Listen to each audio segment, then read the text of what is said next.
Welcome to QWERTY Writing Life Podcast, where we have candid chats about our creative lives. This is May. And I'm Joy. For more information about our podcast, monthly newsletter, or author resource series, visit us at QWERTYWritingLife.com. That's QWERTY, spelled QWERTY. It's the first 6 letters on your keyboard. So, are you ready? Grab your tea. Or your coffee, and let's chat. Hello, everyone. It's another week. Hello and welcome. Tonight, we're going to start a new series for you guys, and this is going to be about realistic creatives. I know, right? It's a really catchy title. Tonight, we're going to talk about who they are. But before we do that, let's talk about our creative weeks. Joy, what did you do? Well, so we are mid-September now, so we are creeping up very quickly. I say creeping very quickly. Wow, that was bad, wasn't it? That's one of those things that, if I had written that out, I would have edited it, but here we are. So I am prepping for the release of Every Good Thing. So all of those last minute publication details, just getting everything uploaded and where it needs to be and all that kind of stuff is happening. So super exciting. So what about you? Tell us about your creative week. Well, I have done some things as well, but what I really want to talk about tonight was just something that how story can affect us and from different generations too, because when I was growing up, I think I was very either late in high school or early in college. No, I was in high school. Harry Potter came out because I remember like 1998, I think was the publication date for that. Did you guys know that Harry Potter was born in like 1980 in the book? Isn't that interesting? Like he's older than me. The character Harry Potter is older than me. But anyway, I digress. So my sister read it, my mom read it, my brother read it. I was involved and all of that. And so now here I come having an 8-year-old and a 6-year-old and everything. And their cousin, my nephew, is all about, like he's 11. He's all about some Harry Potter. He discovered it. He's like, this is my jam. So they went to stay the night with him, and Carter introduced my boys to Harry Potter, and that's all they can like deal with now. They're just like, Harry Potter is amazing. So here's a whole nother generation that's coming up with Harry Potter. And so we have made wands out of chopsticks. We've made one broom. It's the Nimbus 3012, I think is what they named it. We did a sorting hat quiz, and he is Gryffindor, and which is what he wanted. So he was thrilled because he was like, I'm Gryffindor. I was like, wait a minute, the sorting hat has not spoken. So it's been a very Pottermore situation in my house for the last few weeks, maybe month or two. I can't even remember anymore. What day is it? And I have a lot of fun with the boys, and get to see their eyes just light up with excitement. It is one of my favorite sights in all the world. So that's great. I love that you got to share that with them and just have all those fun moments and memories. Isn't that precious? Oh, goodness. All right, so I think it's time we can jump into our topic of realistic creatives. And like May said, we're going to be focusing in this time on who they are. So creatives by nature are dreamers, right? I think we could all probably agree with that to some extent. Yeah, I know I am. Yeah, for sure. So we envision what could be, and we just eagerly skip after it. And that works marvelously for our roles as creatives because it makes us create the unseen or depict the impossible and then present that to our audience, regardless of what our medium is.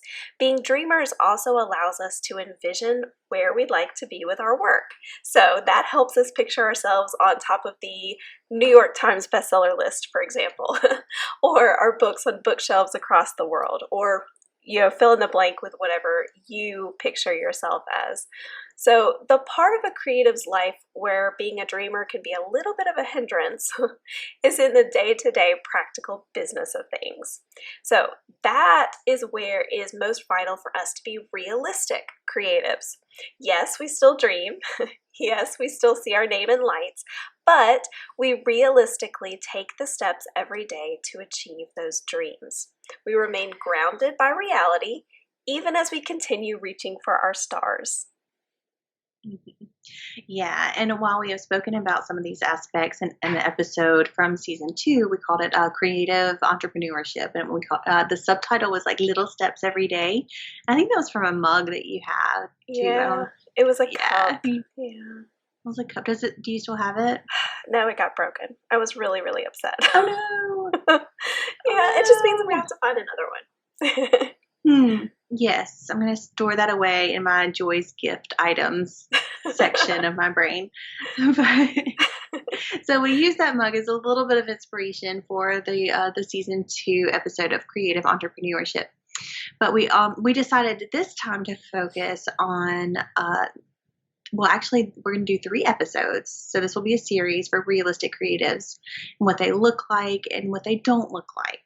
So we'll examine how we can alter our mindset to be a realistic creative without wrecking like our dreamer status. And that's important. So, I think so too. yeah, for sure. So, there's a little phrase that I know you've all heard. It's one that I often repeat for myself, and I know I've said it on here before. So, it takes a lot of decades to become an overnight success, right? That's the reminder that drives me to just keep writing, just keep writing. Okay, think Dory from Finding Nemo, right? Kind of paraphrasing her there. Um, so I just kind of keep going while still picturing myself referred to as an overnight success one day. I wrote this week in my newsletter about balance. Okay, so the author newsletter that I send out to my subscribers, I talked a lot about balance. And as I was thinking about that, it really seemed to fit well with our topic for this episode because much of our lives require care and attention to maintain balance. Our creative lives are no different, right? You know, picture the dream, visualize it in a way where we can affirm it as our future, but set steps for ourselves to daily move forward toward that dream in everything that we do, in every post we make, in every bookstore or influencer that we contact, in every word we write, rewrite, revise, edit, edit, edit, edit, edit, edit, and proof. Yeah, that's so true. And I read your newsletter today, I think. And I was looking at that and I was like, balance is almost a bit of a myth for the creative and maybe for everyone. Like we always strive for this balance, and I'm wondering if it even exists. And I'm starting to reframe my metaphor instead of like a balance on a balance beam where everybody, every step is perfect, but kind of framing it as a pendulum swing. You know? Yeah. Like you have this happy place right in the middle, but whenever there's inertia and you've got the pendulum swinging on one side, it's like this has to be taken care of, and then you get to focus on your writing, and then this has to be taken care of, and then you get to focus on your writing. So that's kind of the way I've been feeling like balance.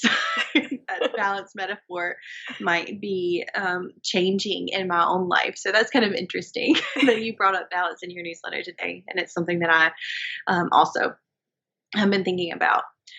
But what does a realistic creative look like? And you're talking about the balance and how is this like the thing, or is yours a balance beam, or whatever it is.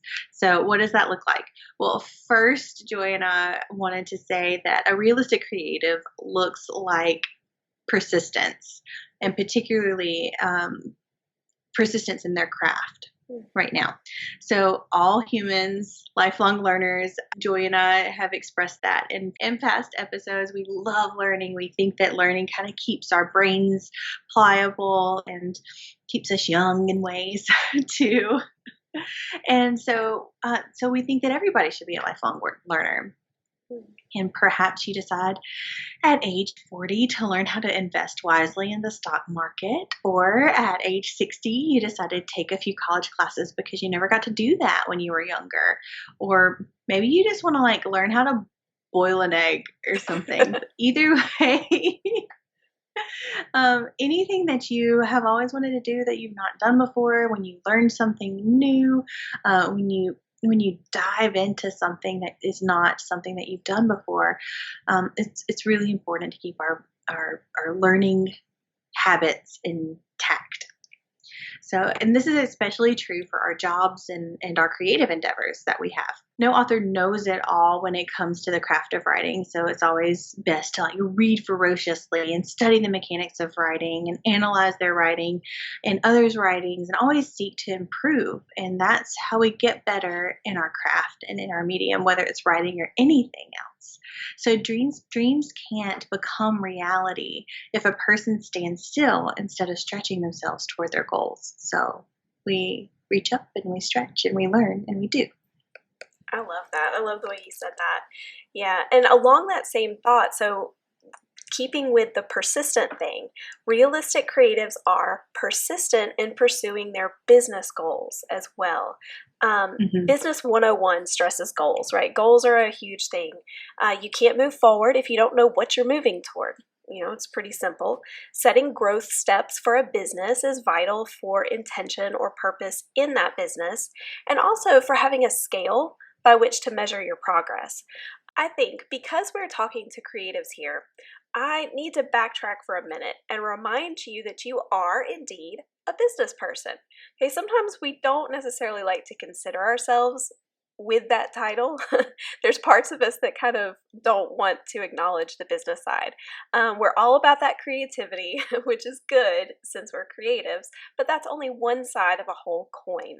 So back to those business goals I mentioned. They require us first to identify attainable and appropriate ones for our purpose, which we've talked about many times. Second, set them with clear expectations on time, etc. Third, work toward them. And then fourth, adjust them as needed. Okay, so that all links into this whole persistence in pursuing your business goals. So whatever your creative medium, whatever level of actual business side you are in with your creative stuff, May and I were talking about this before we hit record about how we know our audience is kind of all over the place with this. So you may not really be in a place where you're considering this a business yet. Maybe it's something that's a future goal or something. Or you may be full-blown creative business entrepreneur, whatever, or somewhere in between. So we know that you guys are in all different areas of this, but whatever the case, whatever your case is, realistic creatives are persistent, both with their creative lives and their business goals. Something I'm really proud about, especially in the writing world, but we have there's this stereotype of a creative where they're like hungry or starving in a dark corner in a ratty apartment who's trying to make something, and we don't really, and part of that stereotype is the fact that they don't know how to run a business. They don't know how much money they have. They don't know how to maintain a life outside of this suffering artist montage that's happening, in people's mind whenever you say that you're a creative or you're an artist. And what I love about the writing community, particularly, and I think that this is happening in other creative mediums as well, is that there are so many people who are modeling really good entrepreneurship habits and techniques and so on and so forth, that there's enough creatives out there in the world who are not suffering, who are thriving, who are not hungry, who are full, that our stereotype as creatives is starting to shift and change. And so the people who look on to these career paths that we choose for ourselves are actually kind of seeing them as a viable situation instead of some wispy dream that some segment of society just can't function. Do you know what I'm talking about? So part of that is realizing and taking that story that you're telling yourself that you're not a good business person, that you don't have a mind for numbers, that you don't know how to keep an Excel sheet. What is an Excel sheet? Like, you're telling yourself that you're not a good business person when really you could be flipping that and saying, you know what, I I will learn how to be a good business person, and you change that statement that you're telling yourself into something that is obtainable, and it turns into a goal, and eventually it turns into an affirmation. Like, I am good at business. I can um, put steps into place to make me a good business person.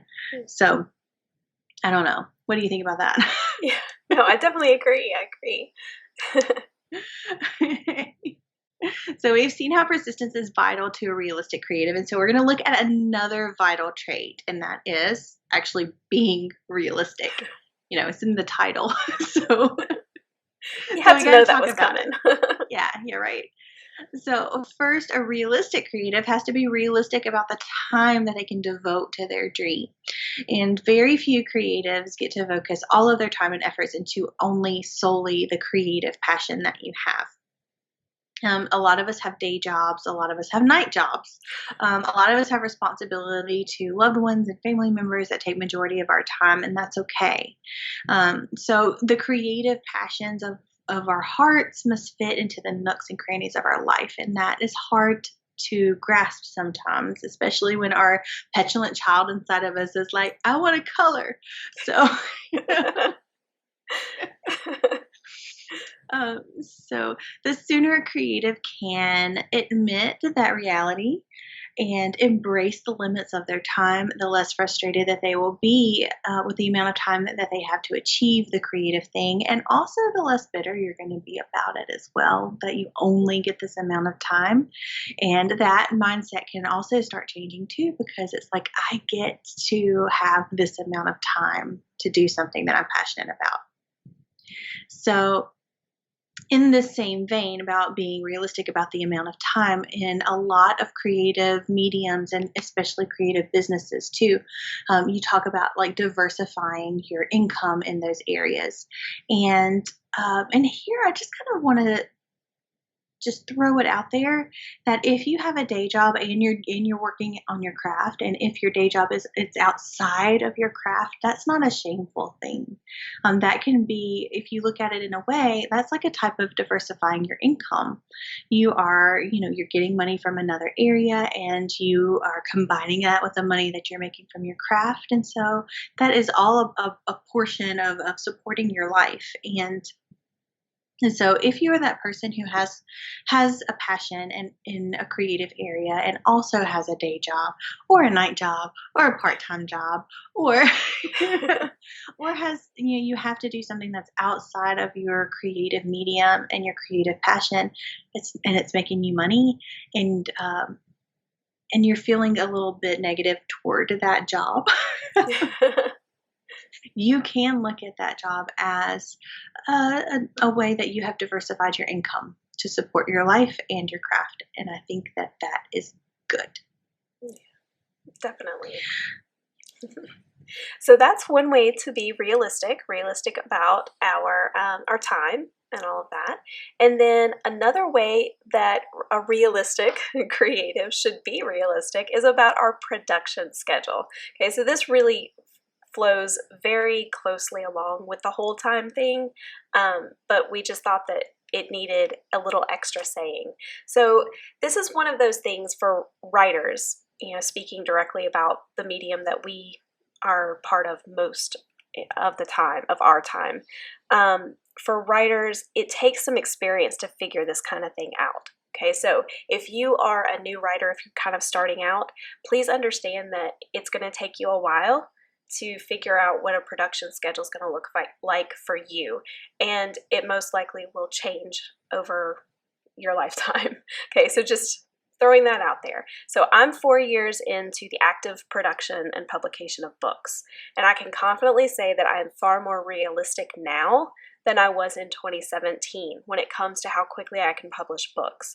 I know how long it takes me to draft, revise, and edit a full-length book, but I also know that length of time requires no other large projects demanding my time, right?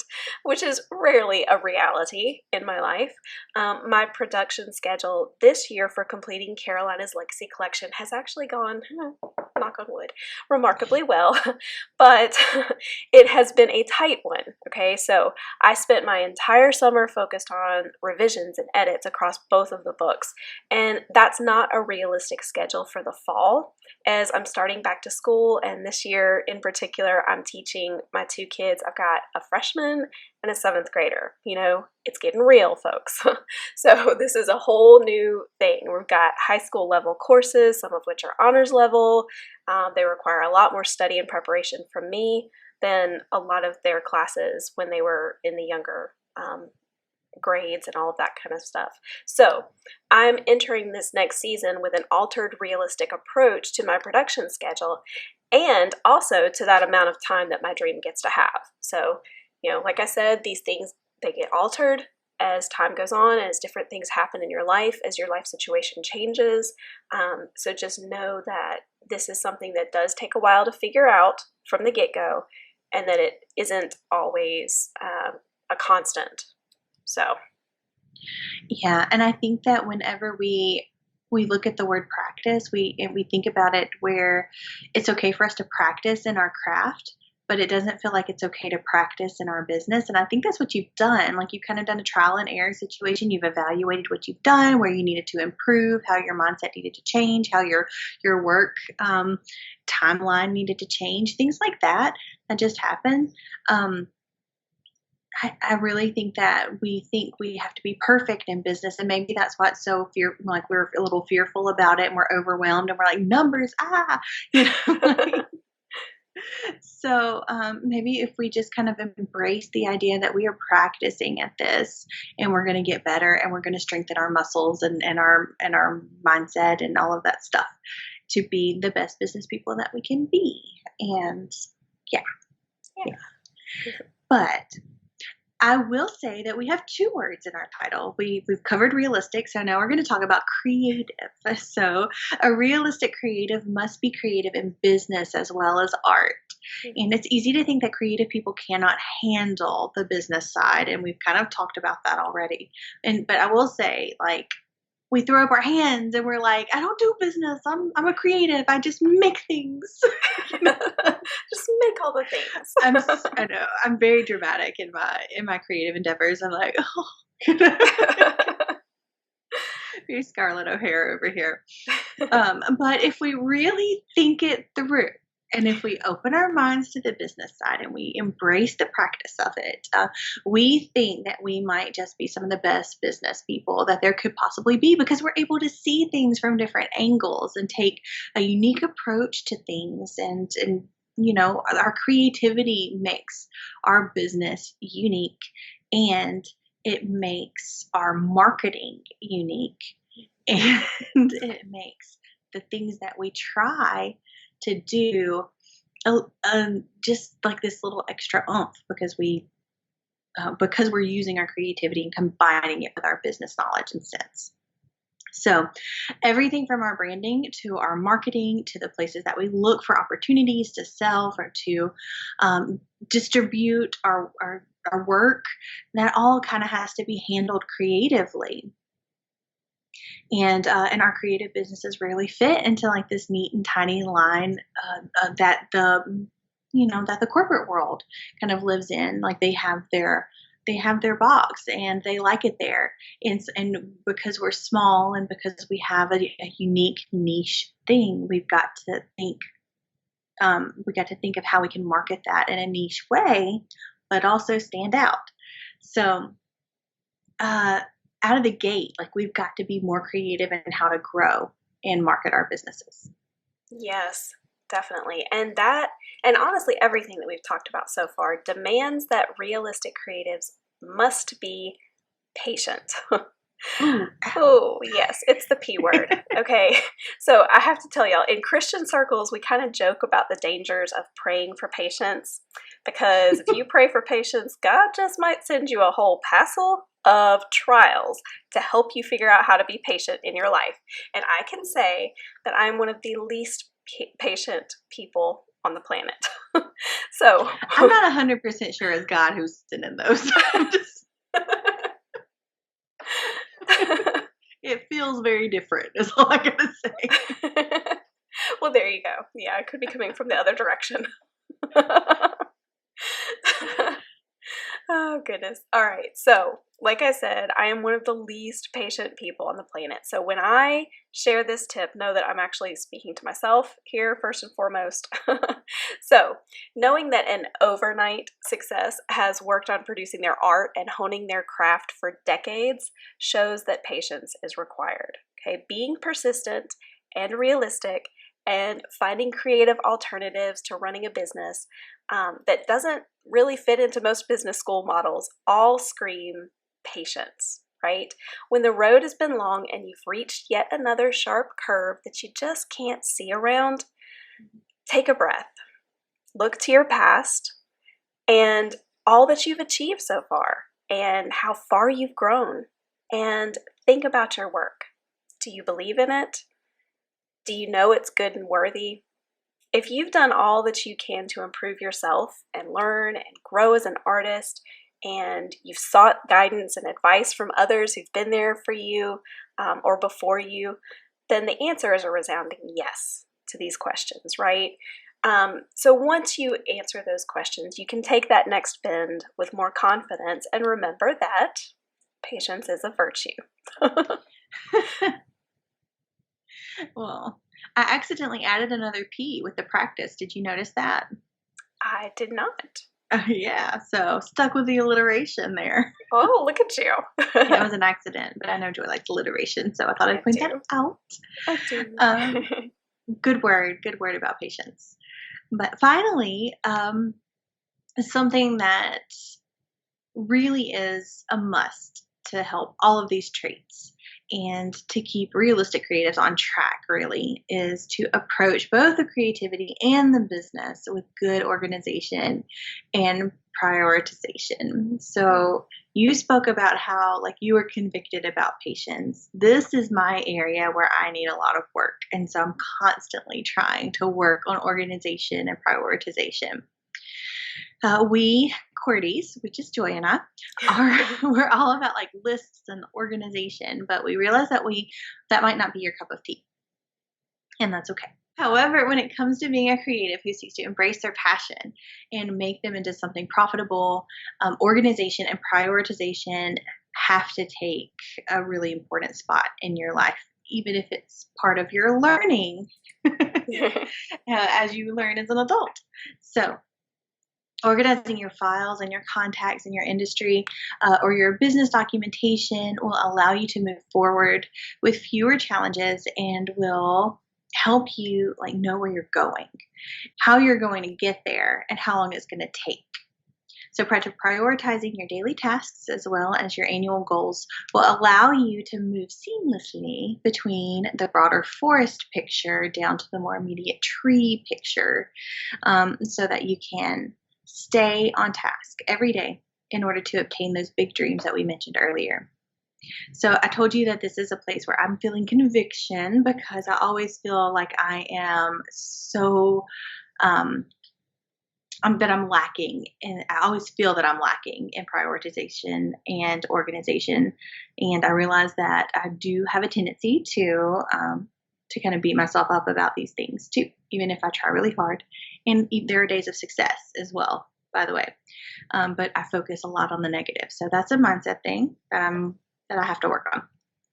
But we talked earlier about in our productivity and efficiency episode at the very beginning of the season, we talked about how I can get overwhelmed with all the to-dos. And just there's ends up being a bajillion things on my to-do list, because when my mind starts thinking about like trying to make a to-do list for the day, it starts thinking about all of the to-dos that ever needed to be done ever in life. And so Do you do that? Like, does that happen to you? Yes. So I end up with like a 4-page list, and single space college ruled, and and I'm just like, I just want to go back to bed because this is sad. you know? But in that episode, we talked about like one of the prioritization skills for really good efficiency and really good productivity is to pick out like your top 3 things that you need to do that day and write those 3 things down instead of all 18,000 things that you've ever thought that you might want to ever do.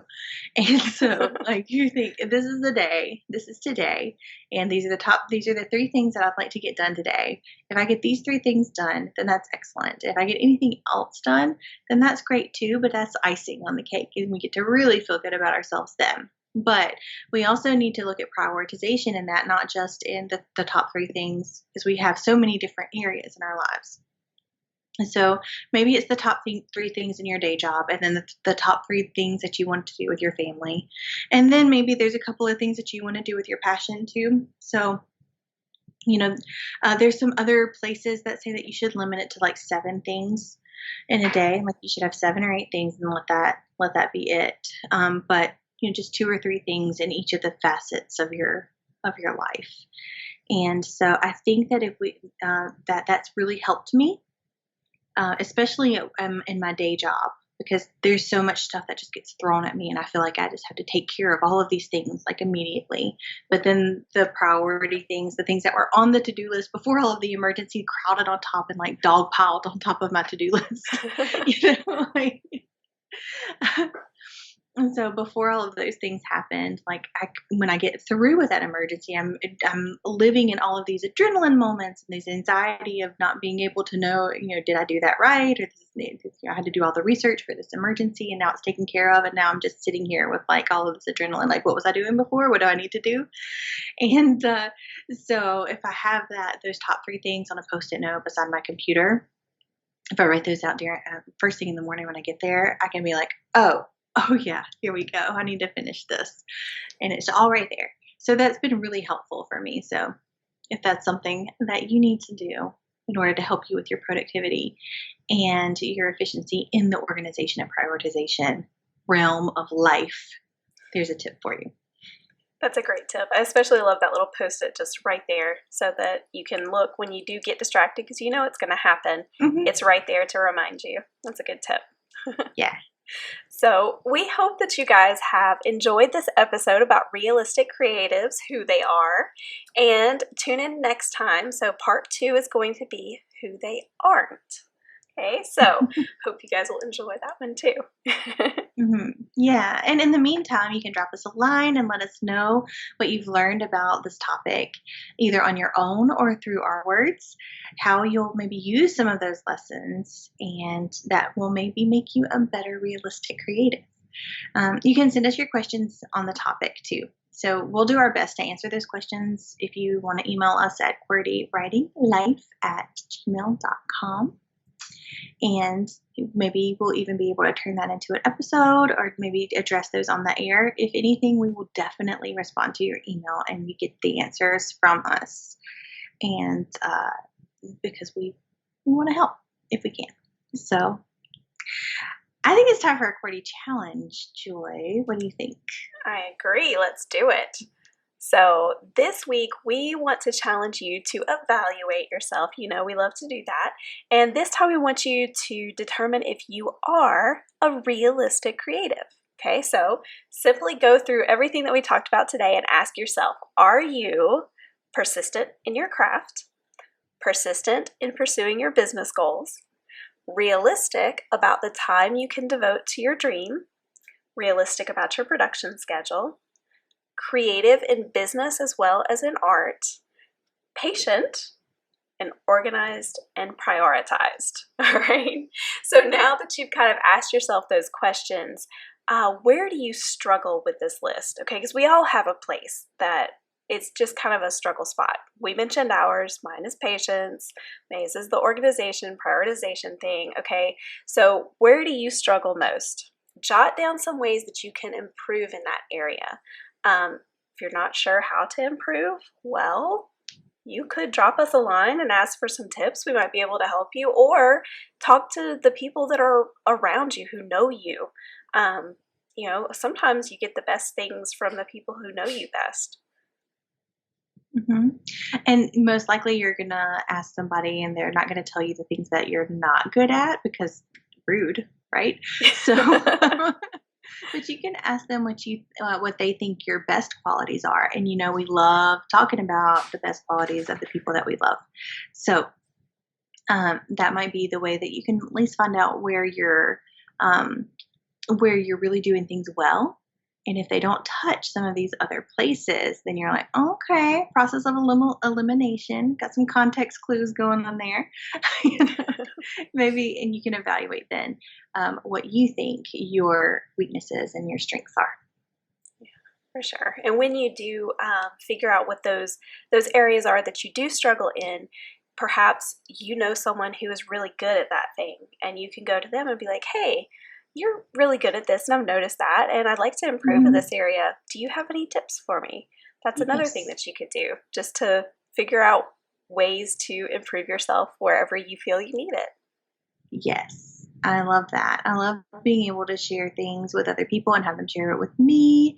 So, yes. Well, I hope you guys have a great week. Yes, it's been fun. So you should go now and make something. Bye. Bye.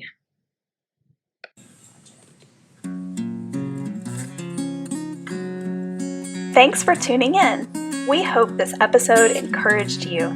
Like all creatives, we thrive on consumer recommendations. So please consider leaving us a review and sharing our podcast with your creative friends. If you'd like to continue this conversation, visit us on our website at QWERTYWritingLife.com or on Instagram at QWERTYWritingLife.